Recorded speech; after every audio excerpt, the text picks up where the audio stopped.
This is MJ. I'm an author, I'm an artist, I'm an analyzer. You can find all my work at mjmunoz.com. Welcome to Fortress Fiction. This is Story Over Everything, episode 55, Fortress Fiction, episode 7, I think. It's been a little while. I took a little break. I was writing a book, though, so it's okay. But this episode of Fortress Fiction, I'm going to be talking about The Westing Game from 1978, written by Ellen something. Written by Ellen Raskin. Will you believe it that as soon as I went away from the video app, I remembered it was Ellen Raskin. I saw the book cover title. I didn't see her name. I clicked on it because I have it downloaded for the episode graphic. And sure enough, there it was, Ellen Raskin right in front of me. Unbelievable. But maybe it is believable. So, anyway, so I'm talking about whether or not I believe this book belongs in the Fortress Fiction, and the short, quick answer is no. If I wanted to be, well, I don't want to be mean, so I won't say that, but I almost thought about joking around or kind of saying that the reason I stopped doing Fortress Fiction for a while was because of this book, which is not true at all. Other things happened, but yeah, this was not a good book. Well, one, I think this was not a good book. Two, or it wasn't my taste. Two, this is not a good book for children, which that's how it's marketed. That's what it says it is. And three, I don't think it was a good mystery either. Yeah, that's the intro. I'm going to take a break and then I'm going to get back to it and give you as full as I can my thoughts on the book because it's been probably over 2 months since I read it. But I do remember those three things that I brought up right away. And we'll see what else I remember. I'm not going to make this a long one. It'll be possibly the shortest episode of Fortress Fiction ever. We'll see. And so I don't forget, I want to say one positive thing for sure. And then also just jump to the end and try to suggest Ellen Raskin's other works. This is Ellen Raskin's only fiction novel that she wrote. She was an illustrator for some company, and she did a ton of illustrations, like I think hundreds of illustrations for many books, a lot of book covers as well. Notably, I believe she did covers for a George MacDonald reprints of like The Princess and the Goblin and Princess and Curdie. I think that's accurate. But she did, in book illustrations for picture books, I believe as well. And I believe in the end of the note of the version I bought on Audible, because that was the only way I can get it. I couldn't borrow it from a library or anything like that. I had to buy it, which that's just the cost of doing business, right? It's just part of the job. Anyway, it's mentioned, I believe, by a friend of hers, or I don't know. Yeah, I believe it was the actual voice of the lady who she was friends with, wrote about her. And it was nice. It was very lovely. And I think she mentioned that she wanted to see an adaptation of Goblin Market, which is a classical thing that I've never read and I'd only heard of recently. So that's kind of me. Like after I read the book, and then as I was listening to the book, I was upset. I was upset actually, like the first chapter or the first page or the first couple minutes of it. I was irritated by stuff. And I thought, I don't like this. I don't like this. I don't like where it's going. But the afterwards, like who she was as a person, I found there were a lot of admirable traits. I found a lot of things I liked, and that I respect about her and her work. And that's really neat. But yeah, this book isn't for me. Although it's interesting, it was written in 78. It sounds, I try not to get too political, but politics permeate everything. So you have to a little bit. And this is Fortress Fiction, which the object of it is to see whether or not these fiction stories are worthy of being part of the foundation of morals and ethos of children. Because I don't think there should be any toxic or damaging or poisonous, no, toxic, poisonous, same thing, right? Similar, very similar thing. I don't think there should be anything like that promoted in children's fiction. It may happen from time to time, like this book has some kind of toxic stuff in it that I didn't like. And that's part of why it doesn't belong in the Fortress Fiction to me, because I would never say, oh, my kids should definitely read this book. It's going to help them be a better person. I don't know what ill effect this book would have on children, but there's no real merit in it, and that's my problem with it. And I mean, honestly, I didn't really find it that entertaining either. However, despite the fact that I say that, it is a very competently written book. Something mentioned in the afterword is that apparently Raskin was making up this mystery plot thing as she went along. She was basically pantsing the book and making that part of it as she went along. And the editor, who gave the afterword, perhaps, is what it's called, or maybe it's the forward and it's just Audible sticks it at the end in their productions.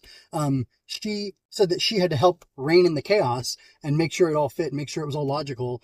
And like, I guess it was logical, but it just seemed too goofy, didn't really make sense to me. Maybe it seemed too juvenile, I don't know, but it was for kids, so is that an excuse to do? I don't really think you should write down or talk down to readers or to children as your audience, whatever the medium is. And yeah, I did not like that. And yet, I say it is a very competently written book. Her prose is really good. There's some flowery stuff that kind of bothered me. Her prose is really good, and she's like a very sharp cultural critic. Like, there's this judge character who happens to be a black woman, and she says to herself at some point, I am the first black woman judge of this, that, or whatever, and she's shown to be an imperfect, flawed human, which I think is wonderful. Everybody in the cast is an imperfect, flawed human, even the hero, even Turtle, and it's a strange book. It's a strange story. I don't really get it. I don't really get what she was going for at all. So one of the biggest things that bothered me, it wasn't that there was a black female judge and she was the first and she was, breaking glass ceilings or anything like that. Didn't bother me. That was great. Whatever. It's fine. What bothered me was it is kind of like it's a very sharp cultural criticism of different things in family. And it turns out like the main character's mom is kind of a jerk. And then she has an arc where she's less of a jerk, and like her perfect, beautiful sister, Turtle's perfect, beautiful sister, whose name I can't remember now because it's been too long since I've read the book. She ends up getting scarred and kind of disfigured, and she kind of likes it, which again, that's like subversive, but she was lauded for her beauty and her like submissiveness and compliance, and then she rebels in these different ways throughout the book. And I don't know, she doesn't rebel in a way that makes her a moral person. She rebels in a way that's kind of destructive and negative overall. And I don't know, like everybody picks up the pieces of their lives because you get a flash forward to like 10 years, 20 years, 30 years later, something like that, towards the end of the book. I think it's closer to 20, maybe 25 at the most. Anyway, and like you get to see where people are now, and they've all kind of become better people, but I don't think it's because of the events of the Westing game. I think it's in spite of the events. And like maybe they were kind of all thrown into each other's trajectories because of this convoluted scheme that Westing came up with. And I don't know, it's just weird. Like, it's just weird. I don't really know what she was trying to say. I didn't really get the story. There were a few, like I said, it was competently written, so there were a few moments where I was shocked, where I was kind of amazed by something that she pulled off, and where I thought like, oh, that's really compelling. But then the rest of it is all not so great, and there's all a lot of the humor was very like random and like mean-spirited. At one point, it almost feels like this couple is going to get divorced. At one point, it almost feels like this couple is kind of like cheating on each other, like having an emotional affair with this other married couple who's in the Westing game. And it just, I don't know, like it's so uncomfortable. It's so uncomfortable. And it's like a very adult book. And I said you shouldn't talk down to your audience. How can it be an adult book that talks, how can it be a book that has adult content in it and yet talks down to its child audience? I don't know, but somehow I think Raskin accomplished that feat. Yeah, there was just things in there that just made me so uncomfortable, and yet it was so like silly or goofy. I think the silliness and the goofiness feels like it's talking down to children to me. There was no, which this is like, I think this is the worst joke in kid stuff. He's right behind me, isn't he? But I can't remember who mentioned that, but I thought, oh my gosh, that is like such a great thing to latch onto, as that's a horrible bit of comedy. And I don't know when that was funny. Was that Abbott and Costello? Was it somebody before them? I'm talking, 120 years ago, maybe it was funny, but it isn't funny now, and it has been funny for a long time. I don't remember what I would have seen that in, but I've seen it in many children's media, things, and I haven't liked it for a long time, since I was young. Anyway, so yeah, I think the goofiness and silliness of things kind of feels like it's talking down to kids, but then like these very adult uh, concepts and realities and things that it brings in, scenarios that it brings in, I just don't like them. It feels like a really weird, like a poison pill almost. Like, I hate saying that. Like, I feel really badly saying that. And I try very hard to not criticize these books in such a way where I'm attacking the people, and where if I had any influence at all, I'd be calling for people to like boycott or attack them or to ban them or anything like that. It's just I won't advise anybody read it.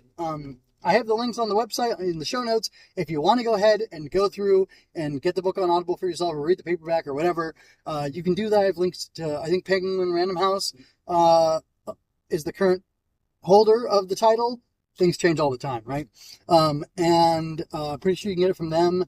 And I know you can get it on Amazon, obviously. It would be through them or whoever. And you can also get an Audible. But still, I wouldn't advise that you do. I just don't think it's worth your time. We only have so much time in this life. Our life is precious. You never know what day is going to be your last. And I would hate for you to get this book and hate it and then die that day and think, oh, the last thing I read was The Westinghouse. It wasn't very good. But like I said, I'm trying to be nice. And I'm trying to couch things in an intellectual way and explain my reasons for not liking some of these things. And yeah, it is a little unfair that it's been so long since I've read this book. But there you have it. I'm being a little unfair, but I'm trying to be as fair as possible. I'm trying to be nice. And I did compliment Raskin's writing because she is a skillful writer, even if I didn't like the things that she wrote. Because those things are mutually exclusive. You have the most amazing writer in the world who writes things that you don't like. You can have the worst writer in the world who writes about things that you like, and you indulge it because they're speaking directly to you, preaching at the choir, so to speak, or you can reject it based on its merits and say, you know what, it's great that you have all these things in common with me and that you agree with me in all these ways, but I'm not going to validate your poor writing and say that you should keep doing this because you share my opinions or make me feel better about myself. I'm going to be intellectually honest and say, yeah, the writing in here isn't very good. So I feel like I'm being okay and I'm being fair because I'm saying from an intellectually honest perspective, Raskin's writing is very competent. However, it is distasteful to me, or doesn't align with my tastes, and I don't think there's anything in there virtuous or upraising for young minds to be reading it. So, yeah, I told my daughter right away, like, when I was a quarter through the book, I said, I don't think this book's for me. She encouraged me to ditch the book and read something else instead, but I want to stick to the stuff that I have on my list, and I'm just going to let the chips fall where they may, to use a cliche. Down by the bay. Hey, hey, hey. So anyway, that's all I have to say for this. So again, you can go check out, if you look through her bio, you can find some of the books that she's illustrated, see her art. I'm sure her art is wonderful. I didn't personally look it up myself, but, yeah, I didn't look it up myself. But from the things that she did all this art on, I would imagine that her artwork was excellent. That's what she made a living off of. So whether or not I like it or you like it, she was good enough and she did things right so that publishers, TradPub, back in the day when that's all it was TradPub, was giving this woman money to make her livelihood off of from illustrating these books and book covers and whatnot. So that's great. Good for her. And definitely I would look into that stuff more than I would look at any of her other writing. Or like I said, this really is the only thing, the Westinghouse, or the Westing Game. Sorry, I keep saying Westinghouse. Isn't that like a computer thing now? Anyway, The Westing Game by Ellen Raskin. Yeah, so again, I do not advise it. I don't think it's worthy of being part of the Fortress fiction. I don't think it works. I think if you try to build a foundation on this, things are not going to be good for you.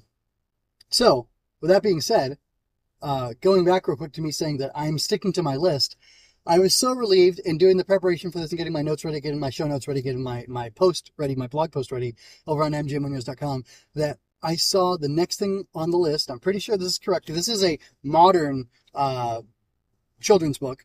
Now I'm going to go back and read a classic children's book, which is a classic, which is The Wizard of Oz, which, spoiler alert, I'm going to tell you right now, I love the book, but I encourage you to read it, and I'm going to talk about it, and I will try to take not longer than 15 to 20 minutes to talk about it, but it's a wonderful book. I enjoy it so much.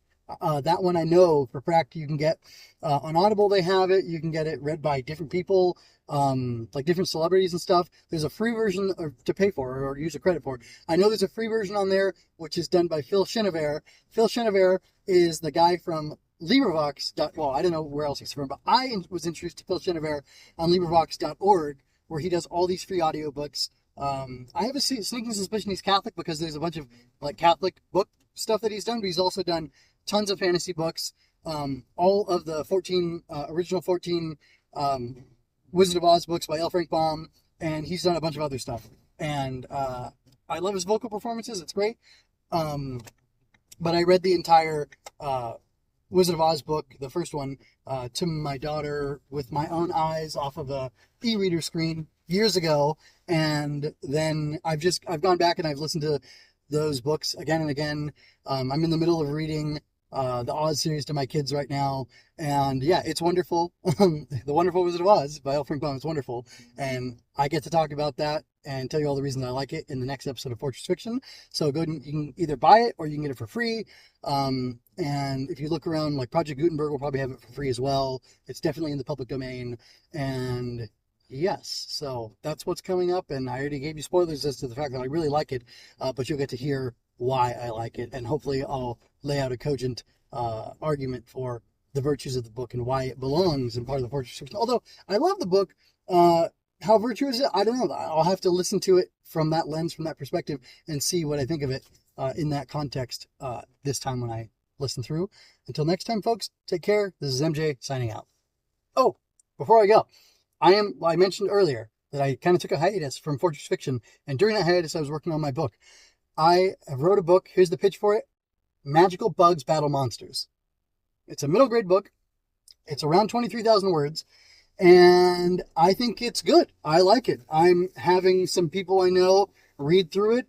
I'm trying to hire an editor who I know personally, or not personally, but who I know through knowing other people. And I'm gonna print some hard copies of it, give it to some kids I know, and have them read it. And yeah, I'm working on getting this thing done. I hope that when it comes back, I don't get a bunch of notes telling me to revise the book, but I very well may. But you can learn more about that and keep up to date on the progress of me getting that book published by going to the website. Setting up a newsletter. It's not sequenced yet, but you can definitely sign up for the newsletter, and I'm going to be tweaking that as time goes on, because now that I've gotten all this like writing of the book out of the way, and I've revised it and all these different things, I'm ready to shift gears as an author entrepreneur and start doing what I need to do to make sure the book is able to go out and it's as marketable as possible. I have a great start to my book launch campaign and all that stuff. So anyway, please look forward to that. And if you value how I assess fiction, if you like how I approach books, or if you want to see if I'm a filthy hypocrite, then please check out my book. Stay tuned and check out that book, and let me know what you think about it when it comes out. It's going to be called Robot Chronicles, and that's all I'll share for right now, and you can check out more later, find out more on the website. I hope you enjoyed that. Go to mjmunoz.com to leave any questions, comments, or other feedback you might have. There you can find all of my analysis, art, and fiction. I cover books, tokusatsu, comic books, anime, and more. Look around, you're sure to find something else that you'll enjoy as well. This has been a Story Over Everything production.